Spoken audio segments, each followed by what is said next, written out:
Sebenarnya dengan adanya kris ini kan menjadi mempermudah pembayaran begitu. Tapi juga ada 2 kemungkinan di sini, apakah kris ini justru akan menjadi sumber devisa kita atau malah devisa kita yang akan lebih banyak keluar nantinya ke Thailand? Harusnya kita pede ya, harusnya lebih banyak devisa yang kita dapatkan dari Thailand atau negara-negara tetangga. Karena bagaimanapun ini kita harus mendukung digital ekonomi yang strategis ya di sektor-sektor strategis seperti pariwisata misalnya.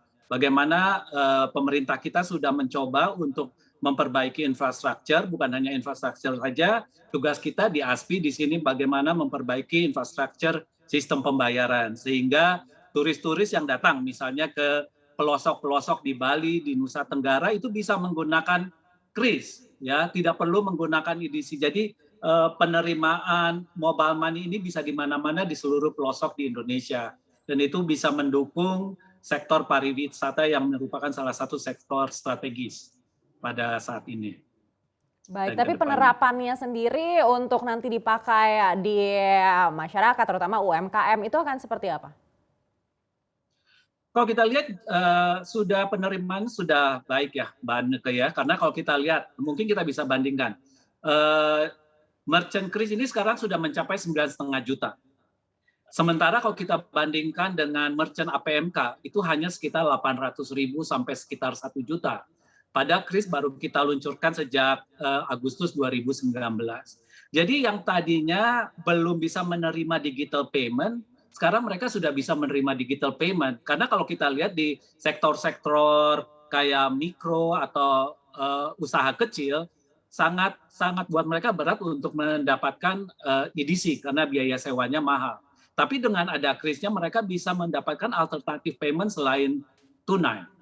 Dan itu memang kita mau mendorong cashless society, Mbak Neke.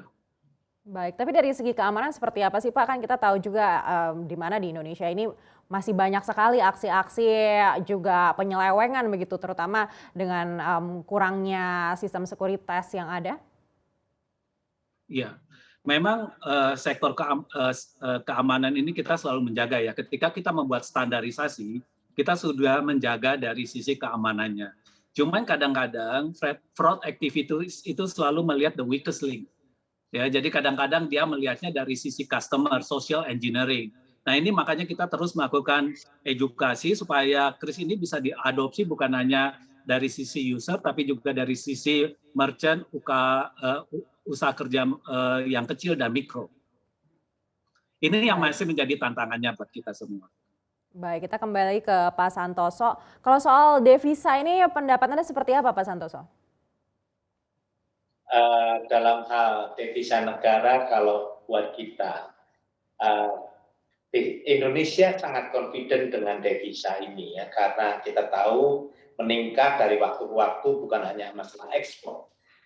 Tetapi kalau kita lihat sebetulnya pariwisata begitu banyak berada di Indonesia dan banyak tempat-tempat yang indah, tempat-tempat yang bagus.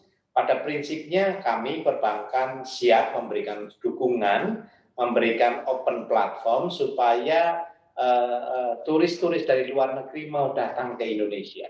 Ya, lalu kalau ada konsumen dari Indonesia datang ke luar negeri, ya itu masing-masing punya preference dan kita percaya bahwa dengan turis yang begitu luas di Indonesia akan lebih banyak devisa masuk di Indonesia.